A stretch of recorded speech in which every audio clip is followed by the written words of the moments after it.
খেলা হবে। ভাবিয়ে অনেক খেলা দেখার লাগা অপেক্ষা করছিলাম, কেউ খেললো না। এবার সবার আগে দৌড় দিয়ে গেছি গা, আর শামীম ভাই এর তো খবরে নাই খেলা হবে। যে ডায়লগটা মার্কেটে দিয়া গেল, সেই ফাটাকেষ্ট ওরফে ওবায়দুল কাদের, শামীম ওসমান কেউই নাই বাংলাদেশে এই মুহূর্তে। আওয়ামী লীগের দীর্ঘ রাজনৈতিক ক্যারিয়ারে এমন ঘটনা কিন্তু প্রথম যে একটা পুরা দলের যতগুলা মাথা আছে দেশ ছেড়ে পালাইছে, যে কোনো সিচুয়েশনেও পালাইছে। এই তকমাটা দীর্ঘদিন ভাই আপনাকে হজম করতে হবে, এটা একদম বাস্তব। কারণ এই পালানো নিয়েও শেখ হাসিনা তিনি বলছিলেন আওয়ামী লীগ পালায় না, বঙ্গবন্ধু কন্যা পালায় না, বাট তিনি পালাই গেছেন। সিচুয়েশন যাই হোক পালাইছেন, এটাকে হালাল করার জন্য বিএনপি বা জামাত বা অন্যান্য যারা রাজনৈতিক দলের কর্মীরা আছেন তারা কথা বলছেন। আমাদের আলোচনার জায়গাটা হচ্ছে অন্য জায়গা, ফাটাকেষ্ট ওরফে ওবায়দুল কাদের। মিস করছি কিন্তু আমরা অনেক কিছু, যেমন ধরেন মাঝে মাঝে বিনোদন থাকতো, কথার মধ্যে একটা ইয়া থাকতো, কবি একাধারে, এমপি, রাজনীতিবিদ, তারপর বিভিন্ন ব্যবসা প্রতিষ্ঠানের মালিক। কোথায় আছেন ওবায়দুল কাদের কাকু? অনেকদিন পর একটা ছবি পাওয়া গেছে, তবে ছবিতে আপনারা যে দৃশ্যটা দেখছেন এই দৃশ্য অনুযায়ী তিনি ক্যাপচার হয়েছেন কিনা বিষয়টা তা নিয়ে একটু সাংঘর্ষিক অবস্থান আছে।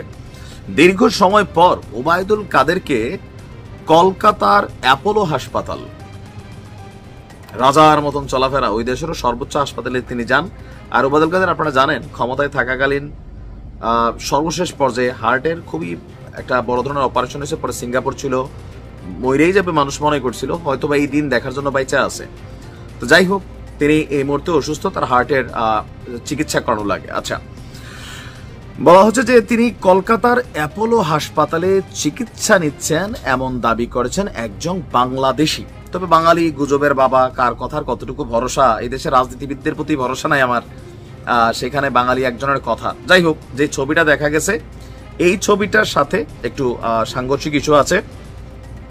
আমরা দেখি কি অবস্থা। তাকে বাঙালি যিনি দেখতে পাইলেন গাজী নাসির উদ্দিন আহমেদ, তিনি আবার তার বন্ধুর থেকে শুনছেন যে আমার এক বন্ধু কলকাতা গেছে ডাক্তার দেখাতে। অ্যাপোলো হাসপাতালের এন্ডোক্রাইনোলজিস্ট শ্যামাশিস ব্যানার্জির জন্য তিনি অপেক্ষা করছিলেন। আজ বিকেলেই, মানে গতকালকে, ডাক্তারের রুম বন্ধ, ডাক্তারের ফোনও বন্ধ। ডাক্তারের সহকারী বলছেন স্যার লাঞ্চে। তবে যেই লোক লেখছে বড় চটকদার গল্প লেখক, এতটুকু আবার বোঝা যাচ্ছে, কারণ এগুলো জরুরি কথা না, বাট তিনি স্ট্যাটাসটা এমনি দিয়েছেন।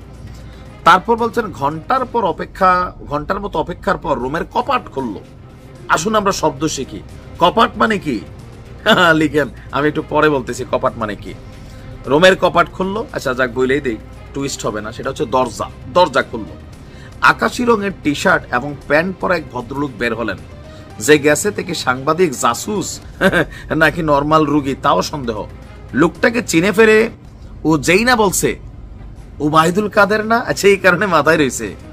ভদ্রলোকের সঙ্গে মাস্ক মুখে দিয়ে হনহন করে হেঁটে চলে গেলেন মানে ওবায়দুল কাদের। যে ছবিটা ওই জায়গা থেকে ক্যাপচার করা বলা হচ্ছে। তো ওনার বন্ধু বলতেছিল যে পুরা চকচক করতেছিলেন স্যার, চিন্তা করতে করতে বেড়া বাইরাইয়া গেল, মানে বাহির হইয়া গেল। তো এখন তিনি এই মুহূর্তে কলকাতায় আছেন, দেখে মনে হয়েছে তিনি সুস্থই আছেন। তো বিভিন্ন সময় বিভিন্ন রকম বক্তব্য, এইটাও একজন ব্যক্তির একটা স্ট্যাটাস, একটা ছবি, সেই জায়গা থেকে বলা হচ্ছে যে তিনি ভারতে আছেন। তো সবাই মনে মনে আশা করে এই মুহূর্তে তিনি ভারতেই থাকবেন। বাংলাদেশে দীর্ঘদিন ছিলেন, বেশ কয়েকজন মানুষের নাম আলোচনায় আছে। তিনি কিভাবে বাংলাদেশে 5ই আগস্টের পর 2-3 মাস ছিলেন, এরপর কিভাবে এই দেশ থেকে আবার বের হয়ে গেলেন। যাই হোক, যদি বাইচা থাকে কখনো আবার বাংলাদেশে আসে, আবার কিন্তু খেলা হবে।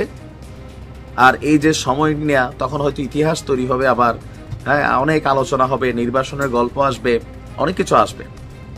তো যাই হোক, ভালো থাকুন, আসসালামু আলাইকুম।